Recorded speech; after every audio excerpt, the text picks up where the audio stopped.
She looked at my security badge like it had something crawling on it, tilted her head with that smug little smile, then leaned over to whisper to her Uncle Howard loud enough for half the conference room to hear. The role is replaceable. The person filling it is irrelevant. Just like that, 18 years of my work got reduced to what she called a legacy burden. I'm Rick Mendoza, 52 years old, and I'd been with Ironclad Systems since we operated out of a converted auto repair shop back in 2006. The break room still had a sign that said brake fluid storage until we finally painted over it in 2010. I didn't flinch when Brielle Ashford said those words. Not externally anyway. Internally, my gut dropped. This wasn't just another corporate meeting. This was a warning shot wrapped in designer heels and Stanford MBA arrogance. We were 3 weeks into the transition phase of a $780 million acquisition. Fortress Defense Solutions wanted to buy us, and here I was, the senior infrastructure architect who'd built every system they were trying to purchase, being measured for my corporate coffin by a 26-year-old who confused buzzwords with competence. The thing is, I'd trained her predecessor, twice. Once when he got hired, again when he came back after his fintech startup burned through $3 million in 8 months. That guy once told me, Rick, if they ever try to cut you out, they're either very stupid or already dead in the water. I thought he was being dramatic. Turns out he was being prophetic. Let me back up a bit. My story starts with 8 years in the Navy, where I learned that systems either work or people die. No middle ground. When I got out in 2006, Ironclad was just 2 guys in coveralls trying to turn an auto repair business into something bigger. They needed someone who understood networks and security. I needed a job that didn't involve getting shot at. Back then, nothing worked unless I made it work. The email server ran off a desktop computer under Jerry's desk. Our firewall was a consumer-grade router with the default password. I built everything from scratch: the network topology, security protocols, backup systems, the works. When we landed our first defense contract in 2019, I was the one who got the security clearance because I was the only one who understood what we'd built. But lately, the corporate culture had shifted. About 8 months ago, Howard brought in his niece Brielle, fresh from Stanford with an MBA and ideas about digital transformation. Internal memos started floating around with phrases like generational workforce optimization and legacy system modernization. I got pulled off 2 critical infrastructure projects and reassigned to advisory documentation, which is HR speak for sit quietly while we figure out how to replace you. Then came that Thursday morning meeting in March, supposedly a routine prep session for Fortress Defense's final due diligence review.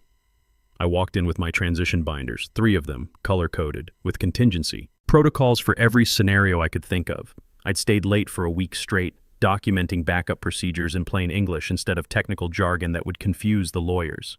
The conference room was full of nervous energy and expensive suits. At the head of the table sat Brielle Ashford, VP of Digital Transformation, and Howard's niece. She'd joined the company 8 months ago with a LinkedIn profile that used phrases like disruptive innovation catalyst and legacy system optimization. Her main qualification was a family tree and an MBA from a school that cost more than most people's houses.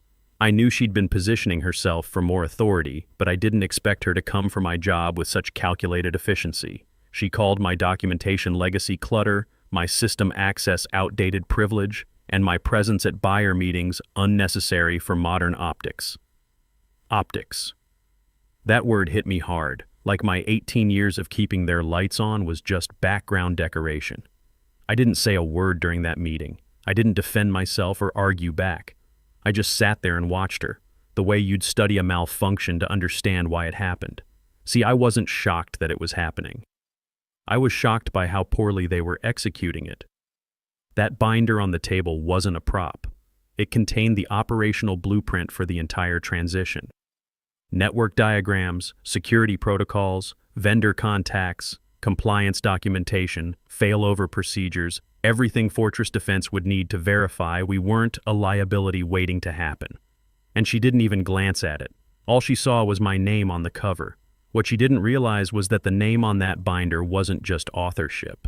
It was authorization, the security clearance holder, the guy who'd signed off on DoD integration protocols 8 months earlier when we started transition planning, the only person at Ironclad who could legally hand over classified system specifications to a buyer. You see, when we started preparing for this acquisition 8 months ago, I'd written the transition documentation myself. Every protocol, every contingency, every authorization sequence. And buried on page 23 of the legal framework was something I'd included for exactly this kind of situation. Clause 15.7c. All transition authority, technical oversight, and security clearance protocols remain solely with the designated transition officer listed in the pre-authorization phase. No substitutions permitted without written approval from acquiring party's security counsel. Legal had reviewed it, nodded, and copy-pasted the whole section into the final agreement with Fortress Defense. They thought it was standard boilerplate language. I knew better. Somewhere in the back of my mind, something clicked. Fine, Brielle, let's see how this plays out.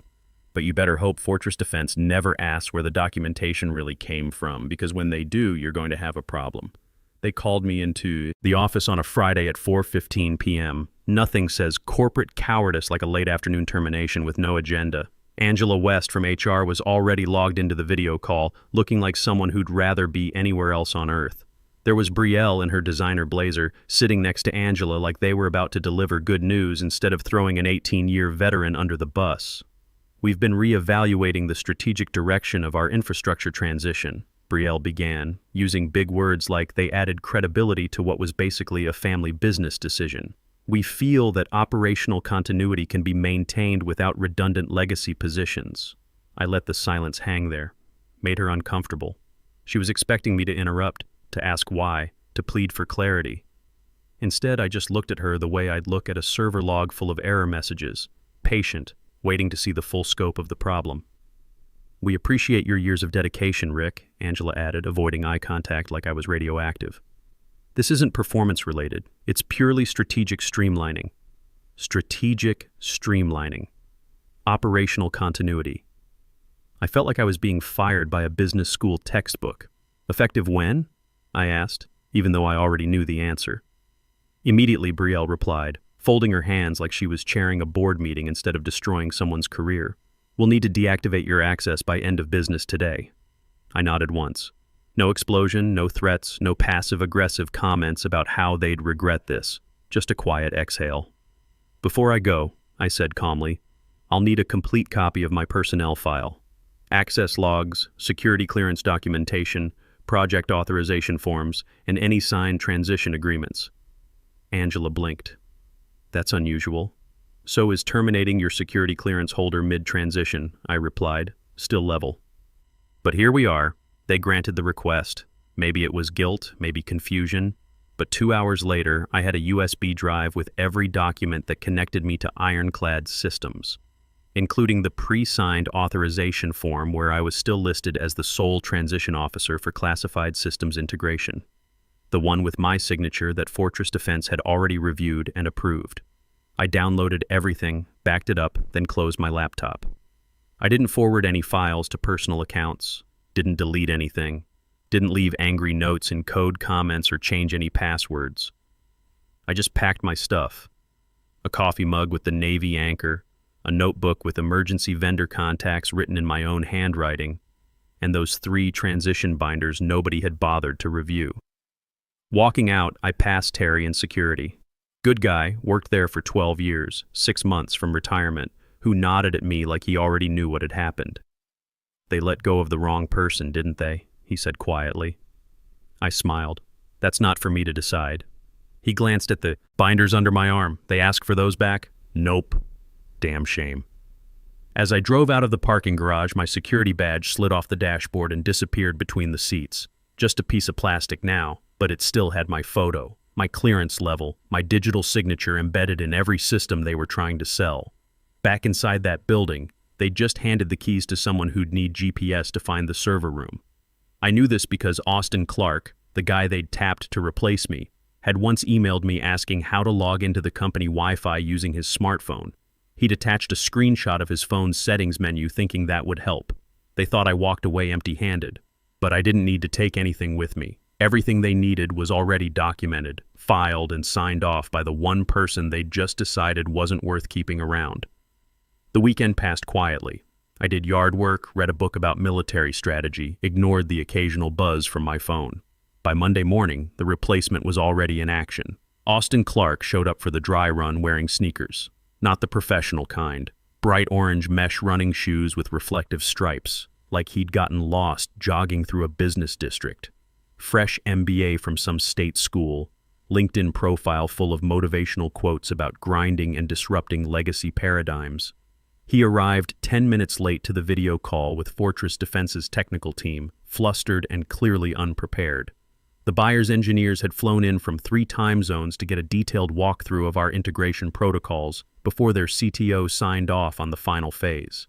They wanted precision. They got PowerPoint karaoke from someone who said, "I think there's a process for that more times than anyone should be comfortable with." "Walk us through the classified system handover protocols," one of the Fortress engineers requested.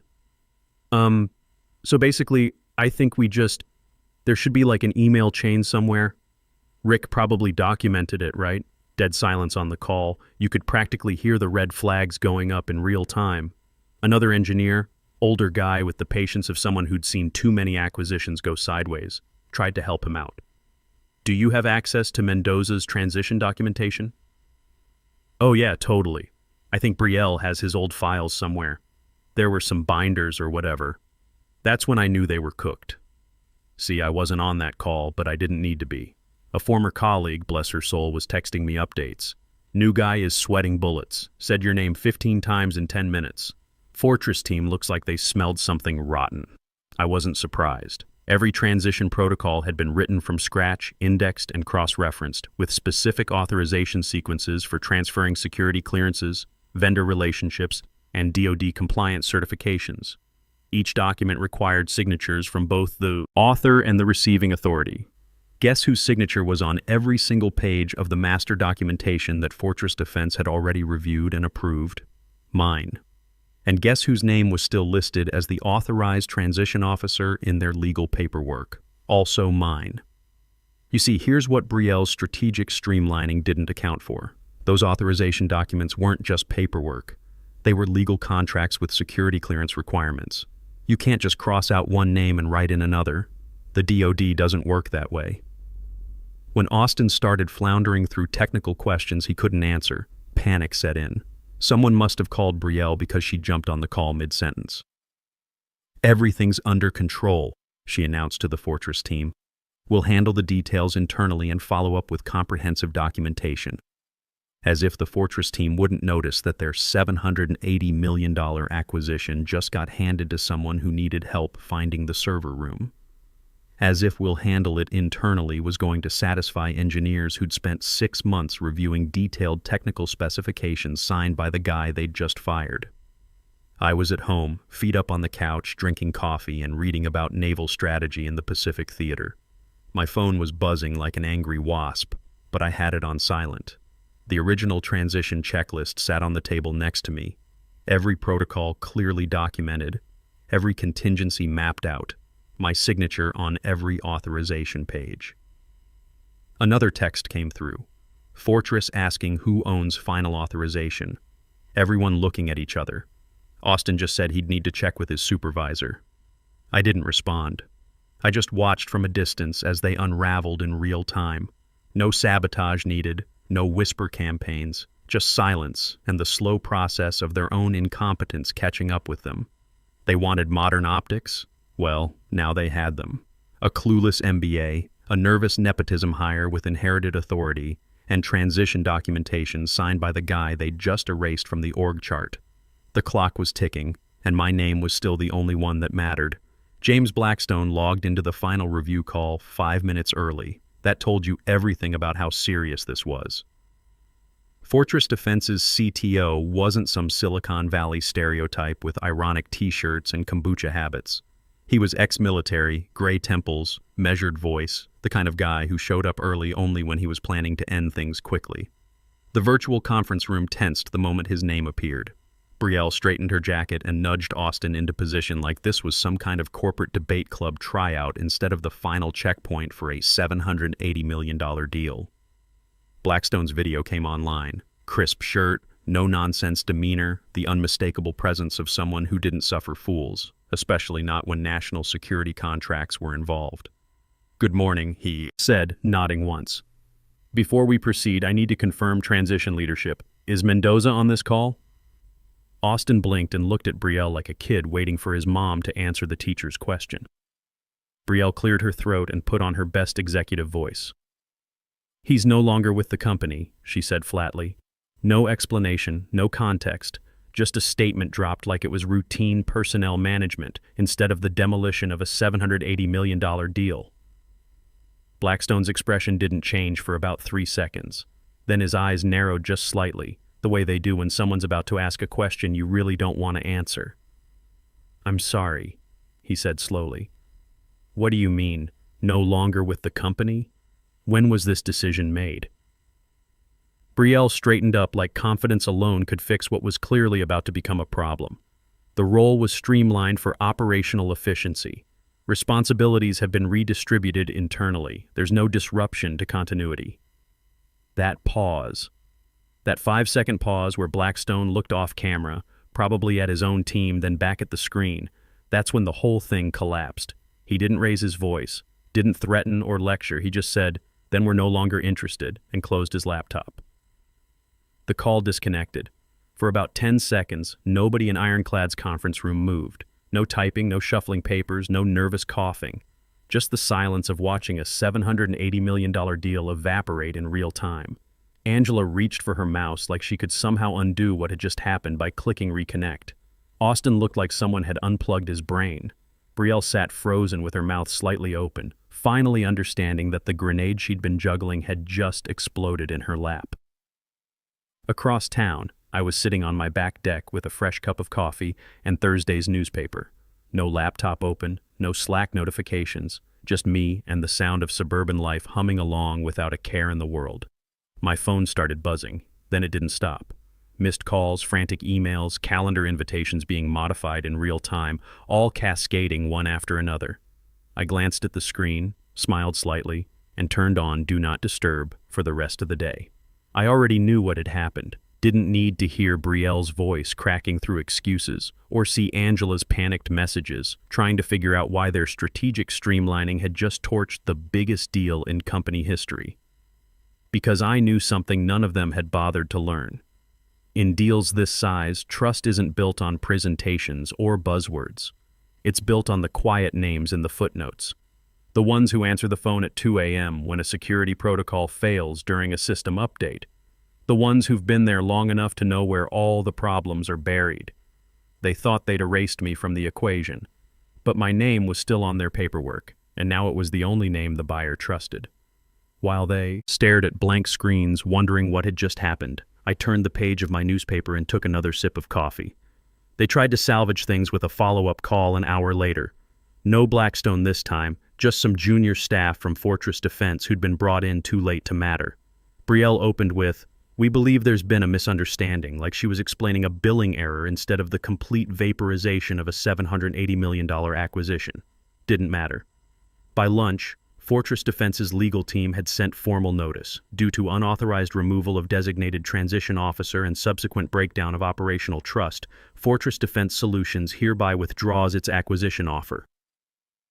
One sentence, no appeals process. By 2 p.m., Ironclad's legal team was in full crisis mode.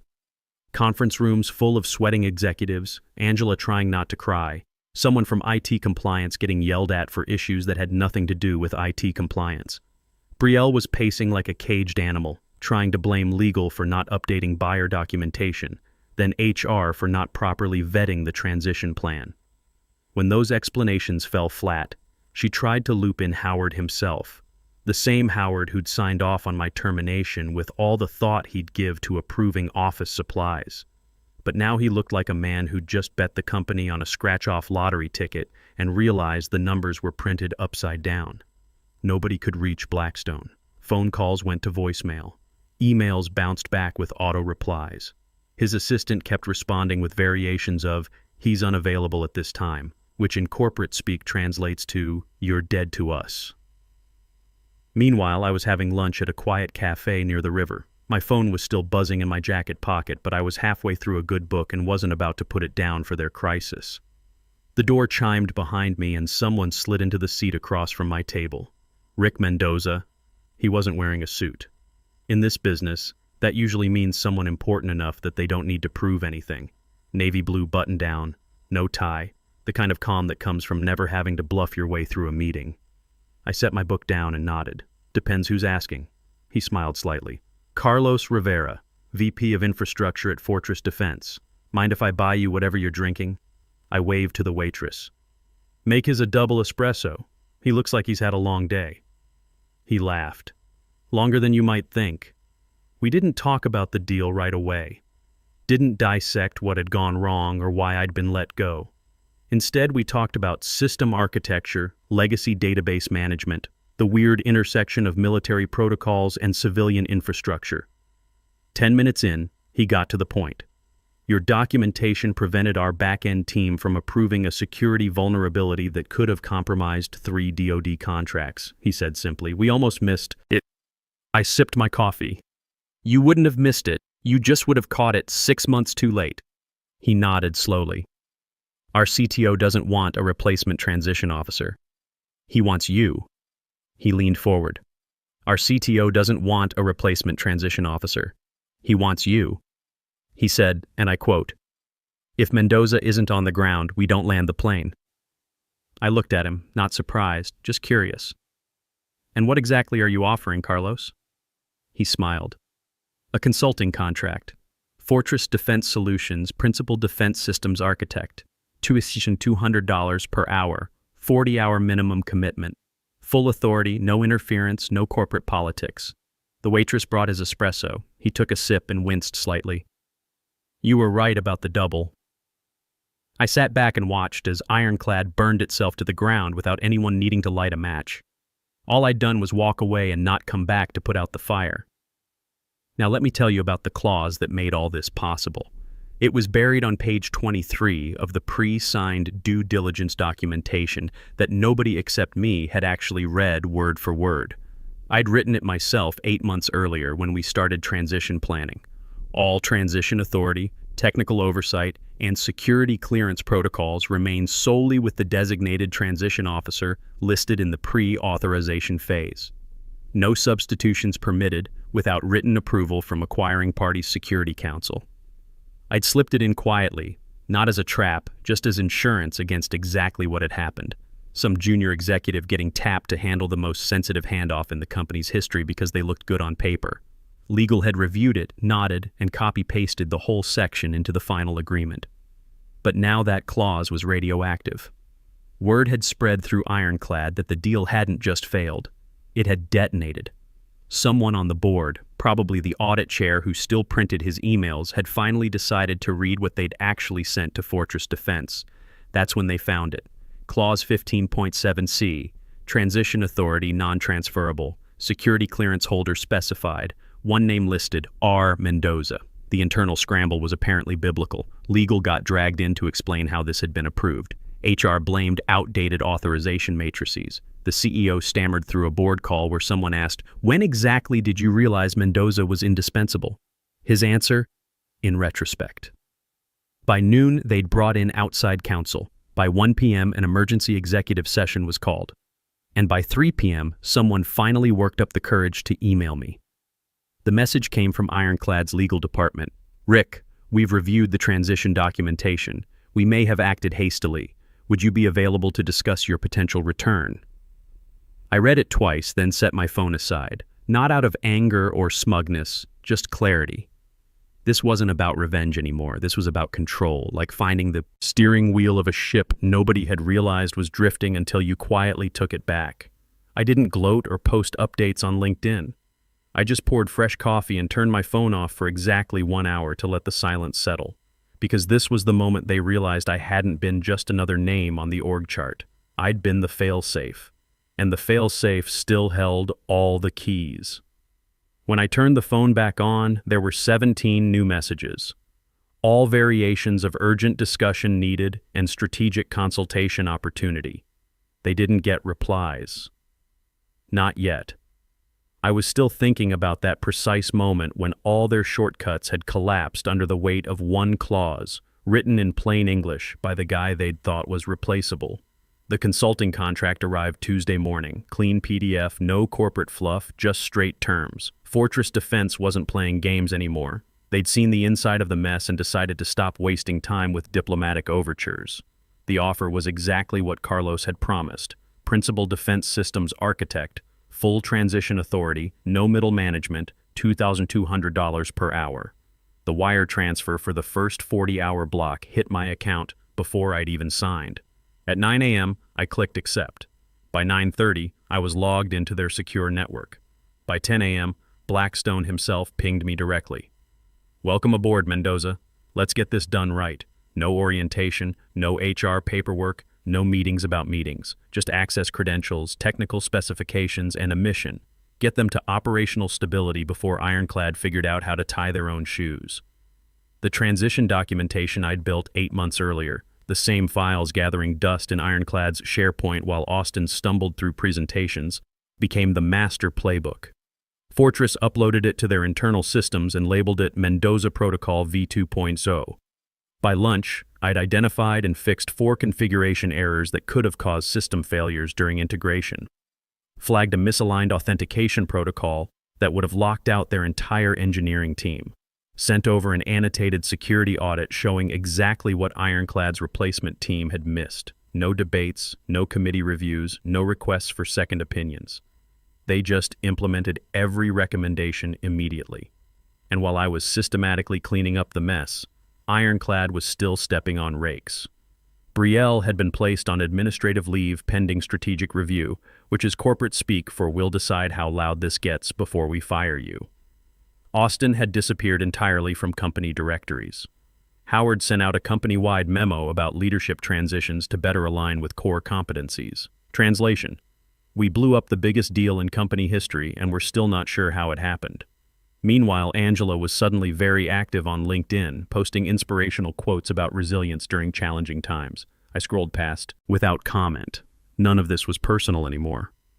Blackstone scheduled daily check-ins, just me and him, no bureaucracy, no performance theater. He started every call the same way. "What don't I know?" And I told him. Security gaps, compliance timing issues, vendor contracts with clauses that could explode mid-integration. We moved fast, clean, efficient. Every time I completed a milestone, every time I signed off on a protocol, I felt something I hadn't experienced in months: professional respect. This wasn't some redemption story. This was just reality, realigning around competence. I hadn't failed, they had. And now I was doing what I did best, solving problems. Not for the people who discarded me, but for the ones smart enough to value expertise over politics. 6 months later, a package arrived at my house. Plain brown box, no signature required, just sitting on my front porch like any other delivery. Inside, wrapped in navy blue tissue paper, was a wooden frame. Real wood, not corporate plastic, with clean lines and careful craftsmanship. Behind the glass was my old Ironclad security badge. Not a replica, the actual badge, with the worn edges where it used to rub against my shirt pocket, the faded photo from 18 years ago when I still had more brown than gray in my hair. Underneath it, a small brass plaque. Replaceable, perhaps, but never irrelevant. I set it on the shelf in my new office at Fortress Defense, next to the framed letter from the Pentagon thanking our team for exceptional security protocol implementation. My new badge hung from the same lanyard.